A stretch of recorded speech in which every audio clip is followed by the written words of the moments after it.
یک روزی یک شخص تنها در تلویزیونی تنین همیشه همراه مردم باشد چه خورشید در قلب مردم تنین همیشه در یاد دلها ما با شما با ما تنین همیشه همراه مردم باشد چه خورشید در قلب مردم تنین همیشه در یاد دلها ما با شما. گروه ایجادی برنامه یک روزی یک شخص با مقصد باز هم نزدیک گردیدن با مخلصانش یا گوییم با مقصد اجرا نمودن خواهش و درخواست خاصتا بینندگان امروز تصمیم گرفت که بیرون از مرز ولایت سوخت قدم میاد. انیقترش امروز ما تصمیم گرفتیم که با پایتخت جمهوری تاجیکستان شهر دوشنبه حاضر شویم. دوستان عزیز و ارجمند شما ما را در شهر دوشنبه انتظار باشه.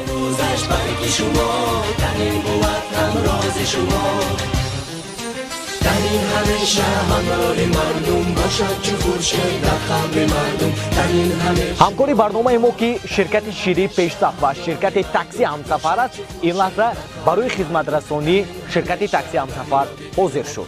تنین بیارد شعر سرود برای هر یک خرد و بزرگ فیض سحر صبح صفا بیارد بر دل مهر و وفا تنین که در هر خاندان بود همیشه چون مهمان پیام روزش برگ شما تنین بود همراز شما تنین همیشه همراه من. ما با شما خدمت رسانی شرکت تاکسی همسفر را توصیه می‌دهیم.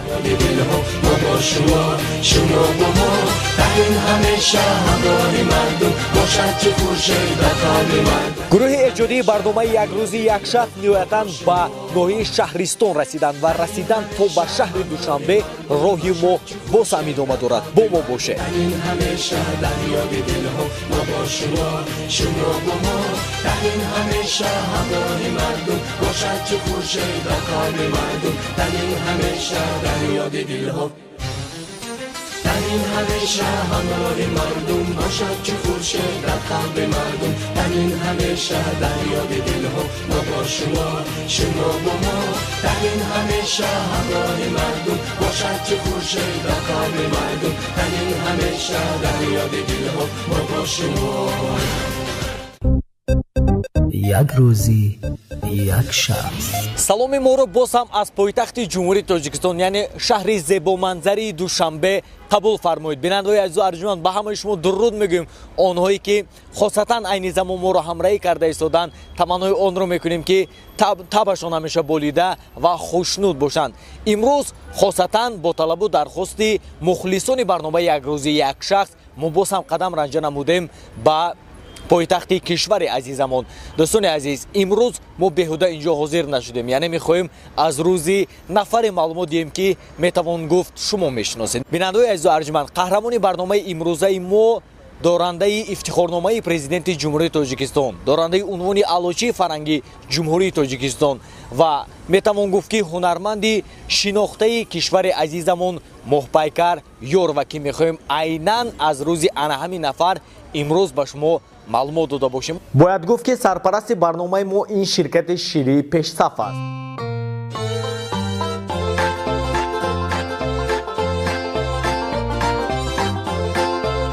مدرجم برید یک جای سرودخانه افتابکی من شامی ما سهر کفتری زیبه از لانه بدر برخیز با هم یک جای باشه با کفتران دانه بی باشه دانی ثوابی خود بکاشه افتابکی من شامی ما سهر شد. اکا جان این نوبت سرودخوانی نوبت شما نه بهترش این نوبت سرود رو ما میخونیم. بله. یوگورت افتابک از شرکت پیشصف. همکاری دیگری ما باشد این شرکت تاکسی همسفر است. بینندگان عزیز و ارجمند ما برنامه رو آغاز می‌نماییم. امیدوار هستیم که امروز همراه شما عزیز وارد تئاتر و سینمای اصلی تاجیک می‌گردیم. ما سوی خانه محپیکر یور و روانه میشیم. با ما باشه. Представляем вашему вниманию такси «Хамсафар». Поездка по городу и за город, доставка продуктов, еды и перевозка детей из школ и садиков, а также трезвый водитель и VIP-услуги. Заинтересовались? Тогда забудьте другие номера и запомните наш 92 933 3333. Такси «Хамсафар». Мы всегда там, где вам нужно.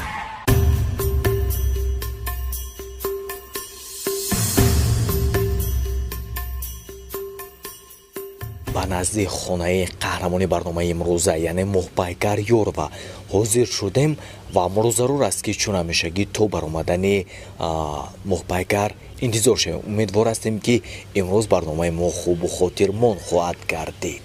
бо мо бошед.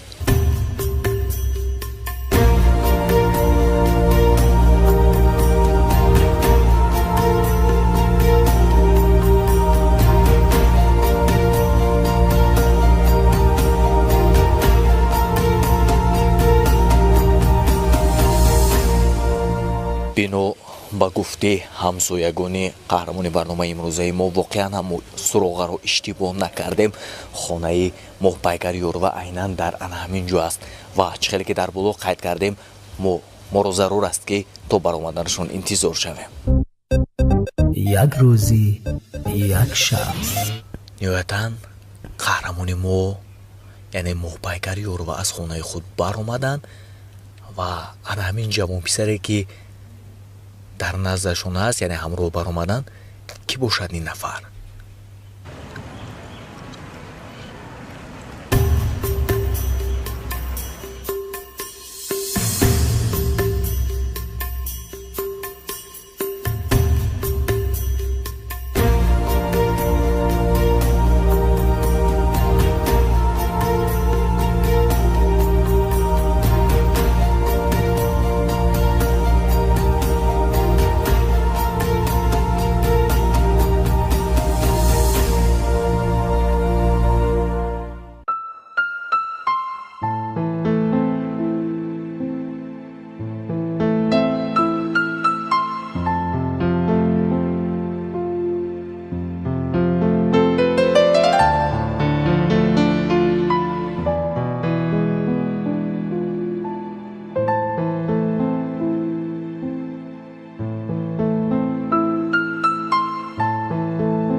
یک روزی یک شخص.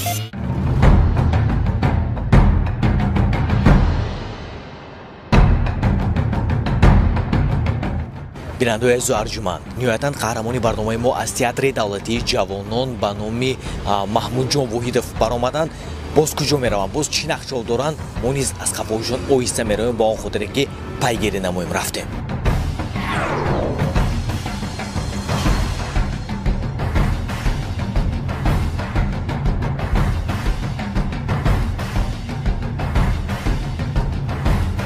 معلم‌جان السلام علیکم. السلام علیکم معلم‌جان، شما را سلامتتان است؟ مانده نباشید. ما از شهر خوجند. خیلی خوش آمدید. تلویزیون تنیم. خوش آمدید. گفتم امروز از حال شما خبر گیریم که چی حال و احوال دارید. از حال من؟ بله. یعنی چه از حال من خبر گیرید؟ یعنی امروز می‌خواهیم که خب از روز شما تاریخ برنامه یک روز یک شخص تلویزیونی تنین شهر خوجند معلومات دهید. فهمیدم. خیلی مایلش چی سوال داشته باشید مرحمت. سوال خیلی و خیلی زیاد است و علمی سوال رو ما دوامی یک روز تقسیم میکنیم. یکم اینکه این پیدا شدن شما اصلا ناگهانی بود برای من. دوم اینکه خب باید بشکی همه این رو صحبت کرده، یکی فکر و عقیده خود رو فهمیده، بعد باید این رو به نوار گیرید. امیدوار هستم که اگرچه کمبودی باشد هم بیننده‌های عزیز میبخشند و علاوه بر این امیدوار هستم که این همه طبیعی میبراید. شاید خیلی فکر میکنم اگر طبیعی براید باز خوبتر میشد، ولی ببینید میشد حالتایی که آدم تیار نیست، آماده نیست و شما در همین حالت ناگهانی او رو یعنی پیدا میکند و خود رو گم میکند. یعنی هم فکر و عقیده و هم سخنرانی و همه این هر طرفه میشود. امیدوار هستم و کمک هم میرسونیم که اگر گم شوید نود دریافت میکنید. شما دریافت میکنید؟ خب باشد. اگر دریافت کرده توانید من راضی. Салом. Читаври ки русо мегӯянд как снег на голову упали. Вот. ҳозир ҳамаха ҳодиса шуд ва хуб мебинед як рӯзи маро хуб рӯзо ҳар гуна мешаванд. имрӯз рӯзи душанбе ки ҳаст каме вазбинтар аст, каме душвортар аст. Касеро пайдо карда метавонам, касеро не. Яъне ҳар рӯзам ҳар хел мегузарад, ранга мегузарад. ва фикр мекунам ин рӯзи душанбе ҳам ҳозир ман бояд бо Хуршед Сатторов вохӯрам, яъне яке аз тарроҳони беҳтарини Тоҷикистон ва ман ба ӯ як пироҳани фармоиш дода будам. Бале, бо ҳамин сабаб ман бояд бо ӯ вохӯрӣ кунам. Агар хоҳишатон бошад, хуб мунтазираш мешавем ва бо ҳам Хуршедро пешвоз мегирем. Яъне ҳоло наомадан он нафар? Не, ҳоло наомадан, ман бо ӯ дар тамос будам, яъне ҳоло дар раҳ аст ва ҳоло мана баъд 1-5 дақиқа аллакай меояд, расида меояд. Фаҳмо. Як чизи дигар ки мо аз субҳи барвақт дар назди ҳавлии шумо будем ва илова бар ин бо кӯмаки ҳамсоягони шумо мо тавонистем хонаи шуморо муайян созем ки кадоме аз анамон хонаи истиқоматии шумо аст. ва субҳи барвақт пайгирии мо оғоз гардид, шумо рафтед ба театри давлатии ҷавонон. Бале. онҷо кор мекунед ё ягон кори муҳим буд имрӯз? На, албатта ман кор мекунам. Ин кори доимии ман аст, яъне театри давлатии ҷавонон кори доимии ман аст. Ман имрӯз дар он ҷо тамрин доштам ва тамрини мо тӯли як 3-4 соат давом кард. бой бар ҳоли мо? Бале. ҳоло бошад, баъд аз тамрин роҳсипор шудам ба назди Хуршед Сатторов. баъд аз он вохӯрӣ дорам бо як ҳамсинфи худ оиди як гӯем сафари ҳунарӣ бояд маълумот гирам, яъне дар бораи чиптаҳо бояд ҳам суҳбат шавем. Пас он боз ба назди ӯ меравам. Агар хоҳед метавонед ҳамроҳӣ кунед, агар не хуб ман намедонам. мо вазифадор ҳастем ки як рӯзи шуморо пайгирӣ кунем, як рӯз бо шумо бошем. мо як рӯзи ҳаёти хешро ба шумо мебахшем ва муҳим барои мо он аст ки шумо ҳам тавониста бошед барои мо бахшед. Албатта ман ку мебахшам. бинандаи азизу арҷуманд, мо изҳори сипос баён менамоем ба моҳпайкар ёрова ба он хотире ки зиддият баён накардан имрӯз мо ҳамроҳашон ҳастем ва имрӯз гуфта метавонам ки ҳамроҳи шумоёни азиз мо вориди театр ва синамои асили тоҷик мегардем. Ташаккур.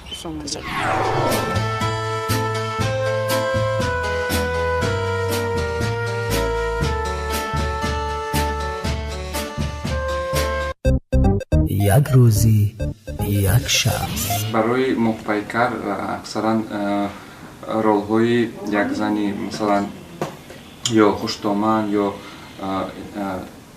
عموما این گونه رول‌ها رو می‌دهند و من فکر می‌کنم که از عهده همه رول‌هایی که به موهپیکر پیشنهاد می‌کنند و از عهده‌شان می‌براید، چون که و همچون شخصیت مثلا وقتی موهپیکر رو در کینو می‌دیدم به نظرم یک دیگر انسان بود. وقتی که ما با هم دوست شدیم و در زندگی مثلا صحبت می‌کند تماما دیگر شخص.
موهپیکر یورова گویم یکی از خطا نمیکنه که زنهای لطیف، مهربان، خوشگفتار، خوش رفتار، به نهایت شوخ و به نهایت باز با تمکین و این بیند با تمکین و یک فکر و اندیشه های بسیار چقور و وسیع و فلسفی.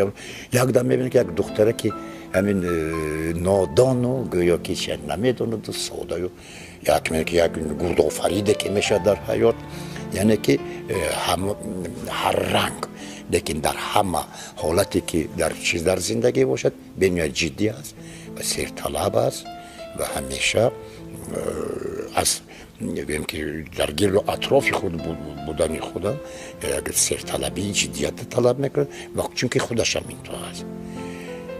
همچون زن من گفتم که یک آلیه زیبا است، آلیه زیبا است، لیکن با یک خصوصیت اساسی داره که حتی در بعض مردها هم نیست، در مردیگری هم مرد است. یک روزی یک شب.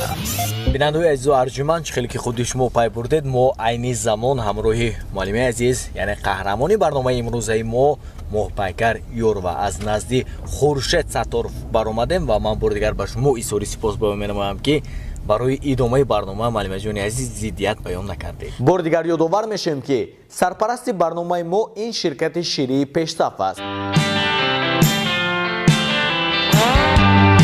پیشصف تحفه طبیعت برای اویله شما. اولا که خوش آمدید و دوم این که اصلا پیش از آمدن باید آگاه میکردید که شما در پایتخت مهمان میشوید و با من یعنی موافقت میکنید، یعنی این برنامه خود رو. تشکر بپون. راستی میدونید سالی سیوم است که علاقه ما از همه گپ میشنیم که چی با آگاه نمیسازه چی با آگاه نمیدونم، شاید عادت هم کردیم. به هر صورت در عموم معذرت میطلبیم اونایی که قهرمانی برنامه ما گردن و به هر صورت گفته میتونم که این خواهش و درخواستی اونانی که شما رو میشناسند. تشکر. خواهش و درخواستی اونانی که مخلص شما هستند و خواهش و درخواستی خاصتا اونانی که فکر و اندیشه دارن که انا همین بانو در زندگی هم در حیات هم همین گونه باشد. همین گونه یعنی چگونه؟ یعنی شاید اونها مثال دارن انا همون نقشهایی که شما آفریدید خوشدامنی زالی، خب یا بانوی ثروتمند. خب فیلم که در فیلم ما بسیار وقتا دروغ میگوییم، یعنی دروغ از جهت اونی که ما نقش میآفریم، نقش کسی رو که در حیات همین گونه است، ولی ما مردم هنرمند این گونه که نیستیم. ما اصلا خاکسار هستیم، از خود گویم ستاره آسمانی هم پیدا نمیکنیم و چنین هم نیستیم. یعنی مثل همه آدم هایی که در زمین روی زمین میگردن ما مثل همونا هستیم، یگان شاخ و دوم زیادتی نداریم. تماشابین حاضره رو ما هیچ امکانی فریب کردن نداریم و حق هم نداریم، چون که میدونید من فکر میکنم، خب این فکر شخصی من است، من فکر میکنم که وقتی که مردم حرمتت کرد، دوستت داشت، احترامت کرد، یعنی این میتواند تو را بالا بردارد، یعنی موفق گرداند با دوستداری خود، یعنی انا همون مخلصان، انا همون مردمی عادی. و وقتی که تو مردم خود رو فریب دادی، تو نسبتی کسب خود نااحترامی کردی، نسبتی ان همون مخلصان خود نااحترامی کردی، اونا میتوانند باز تو رو به پایان بزنند.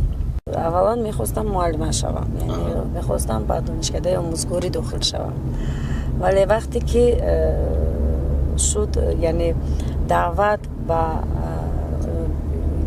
جمع اومد گروه 18 نفر از تاجیکستان باید روانه میشدن به شهر مسکو و من در این فکر و خیالش هم نبودم و یکمین استادی من در این جاده هنرمند مردمی تاجیکستان آقای مراد رازقف است، چون اون کس با اهل خانواده ما خشتباری هم دارن و اون کس توصیه دادن که من بعد ختم صنف 10 باید حتما رفته در مسکو تحصیل نمایم و همین گونه هم شد. یک سال تحصیلم نه اونقدر خوب بود، یعنی خوب از جهت برای من خوب نبود، من که اونقدر میل هنرمند شدن نداشتم. پس اون بعد ختم حس کردم که این کسب من است و دوستش داشتم. یک خصلت دیگر هم دارد که مثلا میگوید که همون شوخی میکند اگه نظر ما چشم من به نگاه کنید، چشم من به نگاه کنید، بعد میگم خب انا چشم شما به نگاه کردم، انا که من باور کردم چشم من به نگاه کنید. همین خیلی یک خصلت خوب دارد. بعد یک وقت اگر فراموش کند بعد من میگم شما کدام طرف من به نگاه کنید، من به نگاه کنید. خلاص او چیکار بیم نفری هست که بسیار نقض میبیند، مثلا تئاتر سینما را نقض میبیند و خواهش بازی کردن دارد، میخواد همیشه بازی کند، همیشه بم باشد.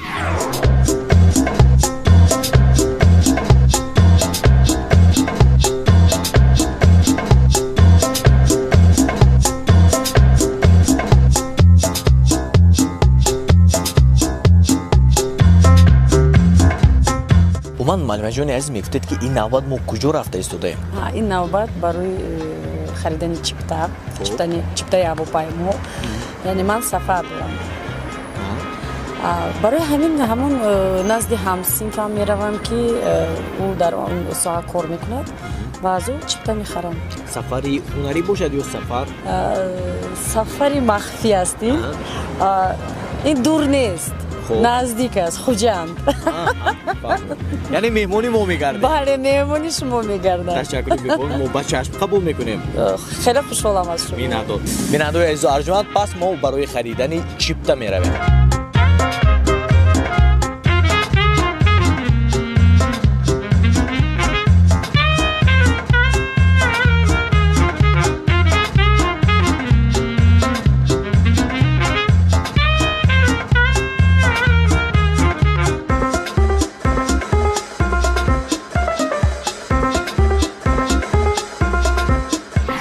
صحنه‌ای که او برای ما بازیده بود، ما 5-6 می‌خوندیم. 23 فوریه بود. خب دخترها برای ما یک کنسرتی کرده بودن برای تبریکی پسر بچه‌ها. این موپایکر در آنجا سرود خیمه مالینی حاجی ها از بس که ریکویزیت نبود، ریکویزیت بوده 2% رو در تن پیچانده و خود رو مثل خیمه مالینی کرده بود. از همون وقت ما درک کردیم که اگر که موپایکر به تئاتر و سینما قدم می‌نهد اشتباه نمی‌کنه.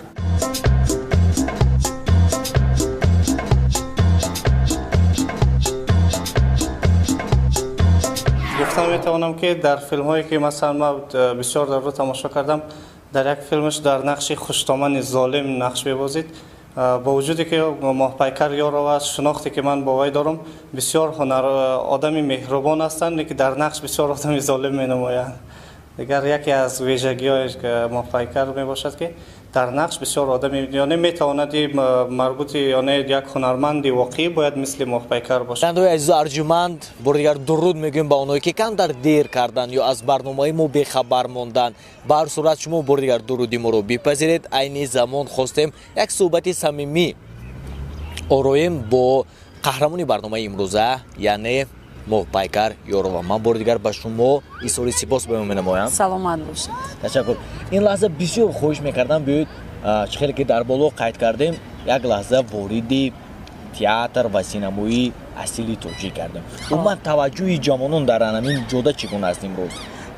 توجه جوانان خیلی خوب است، ولی باز هم می‌خواستم که زیادتر باشد، چون این ضرورت دارد برای ما هنرمندان، علال خصوص چون جوانان آینده ملت است میگویند و از همین جهت من میخواستم که جوانان ما زیادتر با خواندن کتاب مشغول شوند، با رفتن به تئاتر، دیدن نمایش‌ها و توجهشون به فیلم های تاجیکی هم زیادتر شود. خب تشکر. این نوبت صحبت می‌آوریم راجع به فیلمی عروسی زمانوی که واقعا هم همگی 2 سال قبل اگر من اشتباه نکنم تهیه گردید، درست؟ بله بله. و تو امروز باشد مخلصان و تماشابینانی مخصوص خود رو دارد. بله. علاوه بر این من یک چیز دیگر رو قید کردنی هستم، نمیدونم شما آگاه هستید یا نه. ҷумҳурии Ӯзбекистон айнан анамин филмро таҳия карда буданд. Шумо огоҳ будед пеш аз оне ки нақш офаред дар анамин филм? Не, мутаассиф аз он ҳастам ки ман огоҳ набудам аз ин ки ин филм, ин кор яъне дар ҷумҳурии Ӯзбекистон гирифта шуда буд ва вақте ки ман аз ин огоҳ шудам, ман аз ин таассуфам нахӯрдам. Яъне барои чӣ? Шояд шумо савол диҳед. Чун дар филмҳои масака ки мо надоштем. Яъне дар ин сатҳ филмҳои масака надоштем ва зиёдтар филмҳои мо проблемаҳои хеле гӯем муносибати волидайн, муносибати фарзанд, яъне ин гуна проблемаҳое буд ки доимо як ғамгинӣ дошт дар он филм. Доғи рӯз. Бале, доғи рӯз буд ва доимо гирия буд, доимо доду фиғон буд. Вале баъд аз ин филм вақте ки ба тамошобини азизи мо, ба мухлисони азиз пешкаш шуд арӯси замонавӣ ва ҳама гӯем аз 100% тамошобин 90%-аш қабул дошт ин филмро, новобаста аз оне ки ин копияи он филми узбекӣ бошад ё на. Яъне мардум ташнаи ҳамин гуна филмҳо ҳастанд ва баъди ин филм бисёриҳо суол медоданд ки арӯси замонавӣ дуяш кай мешавад. Бубинед баҳсҳо зиёд ҳастанд ва ман фақат як чизро гуфтан метавонам ки дар Хитой вақте ки филм мегиранд оно аз Голливуд плагиат мекунанд, Болливуд аз Голливуд плагиат мекунад, яъне копия мекунад. Чаро дар ин мавзӯъ касе эрод намегирад? Яъне дар интернетҳо дар ин бора умуман баҳсҳо намеравад. Вале дар мо ки як копия шуд, он тамом, он таркише мешавад. Ин хато ҳаст. Муноқиша дар худи Ӯзбекистон ҳам рух дод. Мо вақте ки суҳбат кардем, гуфт ки апаҷон гуфт худи Ӯзбекистон аз он филме ки шумо гирифтед, яъне роҳат кардам ва гуфтанд ки филми тоҷико хубтару беҳтар баромад. Як чизи дигар ки дар боло қайд кардед, муноқиша дар Ӯзбекистон. Ин чӣ гуна муноқиша буд? Ҳамон муноқишае ки чаро филми моро рӯйбардор карданд? Бале, муноқиша буд оиди ин филм ва ҳатто то ман хабар дорам, то ҳолате рафта буд ки ин филмро бояд маҳкам кунанд, яъне ба додгоҳ бидиҳанд ариза карда. Вале боз ҳам бо як гӯем хулосае омаданд, боз ҳамдигар фикрӣ буду, боз дастгирӣ буду ва ин муноқиша хомӯш шуд ва инро ҳама фаромӯш карданд. Хулоса шумо умуман содда карда гӯем шумо пушаймон нестед аз оне ки нақш офардед? Не, ман пушаймон нестам ва чунки вақте ки ман огоҳ ки набудам ки ин гуна филм дар Ӯзбекистон гирифта буд, ман ин филмро дидагиам набудам. як рӯзи як шаб. Як чизи дигар ки чӣ хеле ки мо пай мебарем ва худи мухлисонатон ҳам хуб медонанд ки шумо бештар дар нақшҳои марказӣ мебозед. Илова бар ин нақшҳоеро интихоб мекунед ки гуфтан мумкин осон нест. Ва буданд ҳатто мавридҳое ки шумо бо режиссёр, яъне коргардон баҳс мекардеду аз майдони навор баромада мерафтед. Чунин ҳолатҳо ҳам буданд? Буд. Буд ҳолате ки бо Муҳиддини Музаффар, коргардони хеле ҷавон, коргардоне ки доимо дар такопо аст, дар кофтукоб аст. Буд лаҳзае ки мо каме нофаҳмӣ доштем байни ҳамдигар ва ин буд ҳолате ки вале боз ҳам ӯ бо ҳарфҳои ман розӣ мешуд, қабул мекард ва ин хушам меомад. Чун медонед вақте ки хуб он ки ҷавон аст, он таҷрибаи он қадар бузург надорад, ҳоло ҳам дар омӯзиш аст ва вақте ки дар филми 12 соли интизорӣ мо каме муноқиша кардем ва пасон бози муноқишаи мо бегоҳ дар сари хӯроки шом идома ёфт. Пасон мо ҳамдигар фаҳмӣ кардем, ба як хулосаи аниқ омадем ва боз давом додем кори худро. Яъне мешавад чунин ҳолатҳо ки ман дар кор, яъне дар сабтҳои филм, дар вақти тамрин бисёр сахтгирӣ мекунам, чун ман талаботам зиёд аст аз коргардон, аз наворбардор ва аз он партнёре ки бо ман аст. Ташаккур муаллими азиз. Илова бар ин медонед, ҳатто мишмишҳои ба гӯши ман расиданд ки баъзе аз ҳунармандон ба он хотире ки дар нақши марказӣ бошанд ба коргардонҳо маблағ ҳам пешниҳод мекунанд. Ин намедонам то кадом андоза ба ҳақиқат наздик аст ва عموما نگاه شما چگونه است و شاید در اول چنین روزها از سر شما هم گذشته باشند؟ نه، من هیچ گاه با یگان کارگردان یگان مبلغ ندادم، یعنی مبلغ جدا هم کردگی نیستم، چون که من اونقدر مبلغ زیاد نمیگیرم. من کارگری دولتی هستم و معاش میگیرم و شاید اون شخصانی میتونند که من در این جوده نیستم، یعنی در جوده نه سینما نه تئاتر این مکتب رو گذاشتگی نیستند. شاید همین شخصا خب مبلغ پیدا کرده میخوان نقش اساسی بازی کنند و گویم سما رکلام خود رو پیشنهاد کنند. توجه خود رو به مردم زیادتر کردنی هستند. این میدونید این اصلا خطا است، میشو هست و میماند. یعنی به گوش شما هم رسیده است؟ بله، به گوش من زیاد میرسد این گونه میشو. با من این سوالی که شما دادید بسیار وقت چون این گونه سوال میتین با تو میگن که معلومه چند پول باید که در یک فیلم نقش آفریم یا که چند پول شما دادگی هستید که در این فیلم نقش آفریدگی هستید.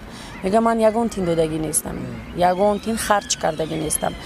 وقتی که من با اون کارگردان لازم دونست مرا دعوت کردن با اون فیلم و میخواد که من اون نقش آفرم، با پرودوسر خود با دیرکتور فیلم صحبت میکند و از پای همین کار میشود.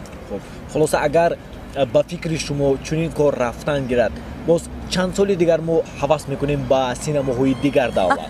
اگر خیلی دوام کردن گیرد که هر کس پول داشته باشد و هنرمند شود، ما فکر میکنیم ما به هیچ جایی نمیرسیم، تنها در حدود همین تاجیکستان خود میمونیم. ببینید برای چی در دیگر مملکت ها دستگیری هست نسبت فیلم من در مملکت های همسایه ازبکستان، قرقیزستان، قزاقستان به نهایت سرپرستای زیاد دارد، به نهایت. ولی افسوس از آن میخورم که در ما این گونه سرپرستا نیستند. شاید باشند ولی اون مبلغی که میدهند $1000 و اون $1000 فیلم گرفته نمیشود.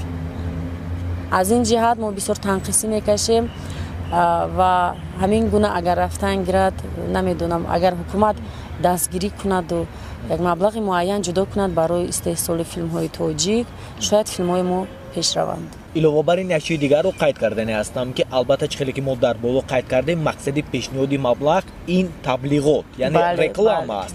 خب گفتیم تبلیغات هم شدن، یعنی رکلام شدن، مشهوریت به دست آوردن و مناسبتی بعضی از آنها متاسفانه من جوانان در نظر دارم متاسفانه تغییر می‌یابد. سالهای پیش هم همین گونه بودن. شاید بود حالتایی که وقتی که اون شخص رو رکلام میکنن، اون شخص رو کمتر دستگیری میکنن. میدونید این کسلی خیلی خوب نیست، یعنی کسلی ستارگان میگوین زویزنای بالیزم، این خیلی بد است. و اگر از حاضر خود را در یک فیلم دید و خود رو ستاره شمرد و بعد اون گپزنی و رفتاری و دیگر که شد، میدونید این عیبی خودی مخلصان هم هست. بهای بلند میدین، بردار میکنن، یعنی سخنهای خودقطعی، رفتارهای خودقطعی. از این باید کم ترک دیستانسی باید داشته باشن که خب تعریف، تفسیه، سخنهای خوب، ولی از اون نگذارن، از سرحد نگذارن. وقتی که این گونه چیزا بسیار شد، اون جوان البته میگوید که من از همه خوبم، من از هم استعدادی من از همه خوب است. من تا حال از بزرگان صنعت تاجیک میآموزم، یعنی چی در تئاتر خودمون، چی در جوده سینما، وقتی که با اونا همکاری میکنم من از اونا میآموزم. وقتی که تماشابین از آینه نیلگون یا در صحنه اومن میبیند، فکر و اندیشش کلا دیگرگون است از اونی که مثال خود شما نقش آفریدید با فیلم 12 سال انتظاری که اینقدر خوشدامنه که ظالم نمیگویم که اینها آرزو میکنن. خب به هر صورت چنین فکرها هست. از این رو افتاده نمیشد که من در حیات دیگرگون هستم؟ نه، میدونید من هیچگاه از این رو افتاده نمیشم، چون که اون نقش است و در این نقش وقتی که من هر یک نقش رو میآفرم من کسی دیگر رو یعنی اینیکوس میکنم، یک شخص دیگر که از کنار خودش رو ببیند چگونه خوش‌طامن است، چگونه زن هست، چگونه مادر است. یعنی مادری که خوشبختی فرزند خود رو نخواهد هیچ کس او رو دوست نمی‌دارد از کنار وقتی که می‌بینه ولی هست رشک مادرانه بگویم اگر خطا نکنیم و بسیار لحظه‌ای می‌شود که وقتی یک بار یادم هست وقتی که محیدین به من زنگ زد و گفت که اپاجون من می‌خوام شما به خوجان تشریف آورید و اوهیدی ان همین فیلم با تماشابینان یعنی واخوری با تماشابینان داشتن و ما رو دعوت کرده بودن افسوس می‌خورم که نتونستم رفته و باز یک چیز دیگر گفت که اگر شما خوجان بیاید شما رو زده می‌کشن اینجا ما گفتم چرا من چی گناهی نکردم میگم نه بعد ان همون فیلم 12 سال انتظاری که شما کرین خود رو به نهایت اذیت دادید و عذاب دادید این نقش است یعنی وقتی که باور میکنن و مرا بد میبینن میشود عیان که من از اون نقش از عهده همون نقشم برآمدم و این برای من خوشحالی است چون بهای مخلصان و بهای تماشابین برای من خیلی هم گویم عزیز است من دویمو هر یک فیلمی که در اون نقش می‌آفرم من دویمو نگاه میکنم و گوش به قمار میاندازم که چگونه سخن‌ها میشود درباره این نقشی که من آفریدم. خلاصه با فکر شما تئاتر و سینما میتواند انسان رو تربیت کند؟ البته و رسالتش هم هست. البته رسالت خیلی کلان دارد زیاد دارد.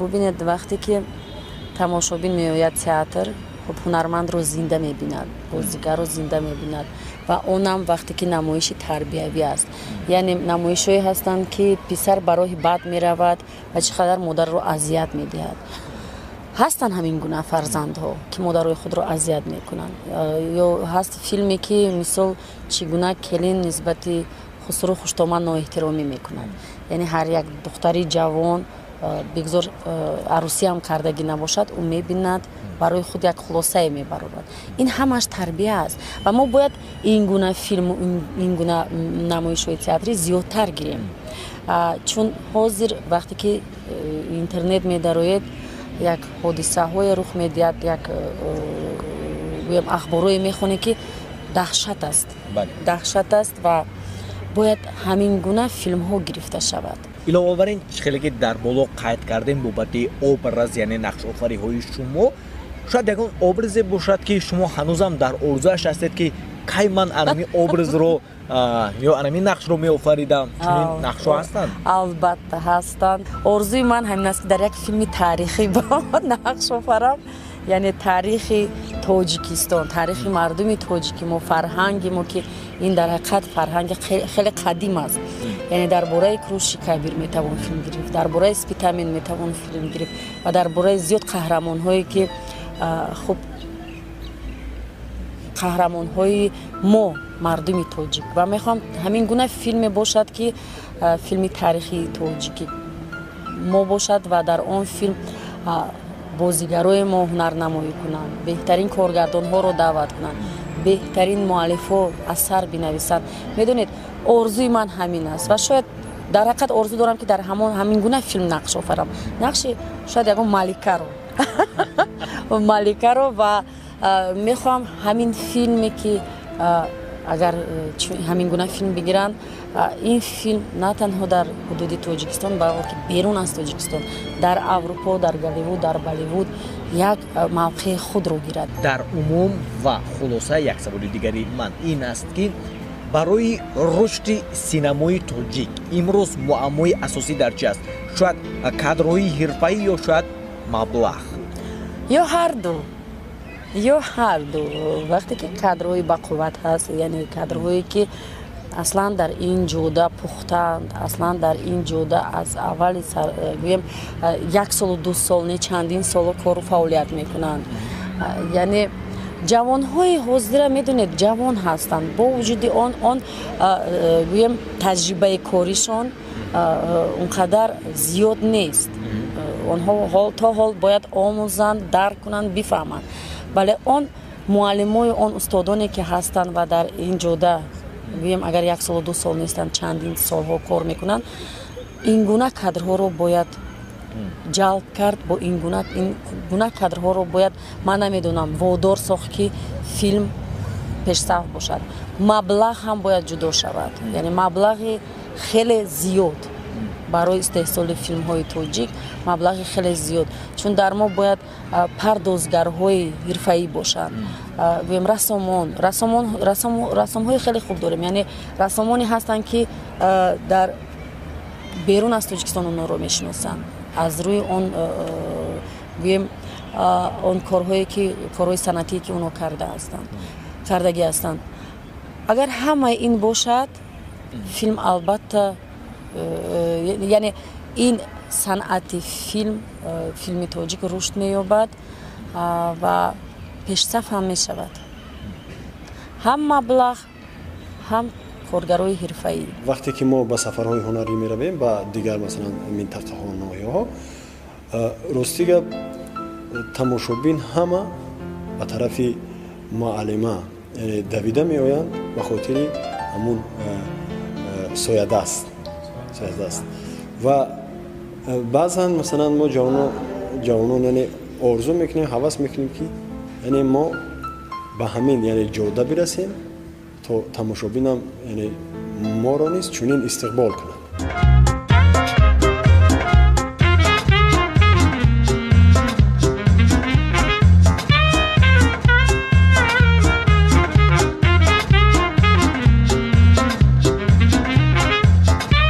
хулосаи ман амин ки Моҳпайкар Ёрова дар нақши модар хеле ҷиддӣ, хеле самимӣ бозӣ мекунад. бинандаҳои азизу арҷуманд, бори дигар ёдовар мешавем ки айни замон мо ҳамроҳи муаллимаи азиз ҳанӯзам дар роҳ ҳастем ва ман бори дигар пурсо мешавам ки боз ба куҷо рафтанӣ ҳастем, боз чӣ нақшаҳо доранд?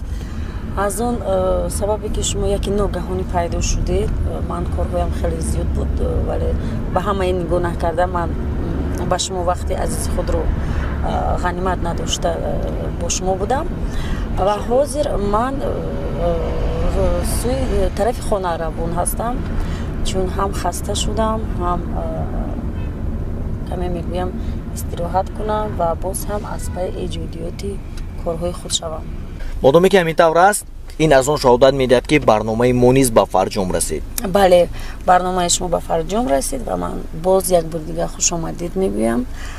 марҳамат, меҳмони мо шавида кунед. бисёри сипос. Албатта истифода аз ин фурсати қулай дар фарҷоми барнома, пеш аз ҳама ба шумони азиз бисёри сипос баён менамоем ки моро ҳамроҳӣ кардед, бо мо будед ва илова бар ин аз номи ҳар яки шумони азиз ба қаҳрамони барномаи имрӯза, дорандаи ифтихорномаи президенти ҷумҳурияти Тоҷикистон, дорандаи унвони аълочи фарҳанги ҷумҳурияти Тоҷикистон, як симои шинохтаи кишвари азизамон Моҳпайкар Ёрова, мо ташаккур мегӯем ки ба шумоям ташаккур, хеле хушҳол будам аз суҳбат бо шумо, аз телекомпанияи Танин. Ба шумо муваффақият хоҳонам ва фикр мекунам ин ҳамкории мо боз ҳам давом хоҳад ёфт. бисёри сипос ва истифода аз ин фурсати қулай, албатта бори дигар ба шумо пеш аз ҳама саломатӣ хоҳон ҳастем ва таманно мекунем ки бигзор солимӣ ҳамеша бо шумо бошад ва парвозҳои шумо ҳамеша дар нуқтаҳои баландтарини санъат бошад. Ташаккур, миннат дорам. таманниёти дигари шумо ба онҳое ки моро ҳамроҳӣ кардааст? ман ҳамаи мухлисон ва тамошобинони худро бениҳоят сахт дӯст медорам ва мехоҳам ки доимо дар хонаи ҳар яки онҳо хандаи кӯякон фаровон бошад, дастархонашон пур аз файзу баракат бошад ва ҳамаашонро дӯст медорам. Бо мо бошед, бо телекомпанияи Танин бошед. ташаккури бепоён. бинандаҳои азизу арҷуманд, умедвор ҳастем ки дар барномаҳои оянда мо боз ҳам бо шумо вомехӯрем. То индам бо шумо будем ману чер Бахтиёрзода ва нафаре ки имрӯз рӯзашонро барои барномаи мо бахшидан, Моҳпайкар Ёрова. Саломат бошед. ва ман чун ҳамешагӣ бо шумо Маҳмудхон Аҳрорӣ. бор дигар ёдовар мешавем ки сарпарасти барномаи мо ин ширкати ширии Пешсаф аст. тӯҳфаи табиат барои оилаи шумо.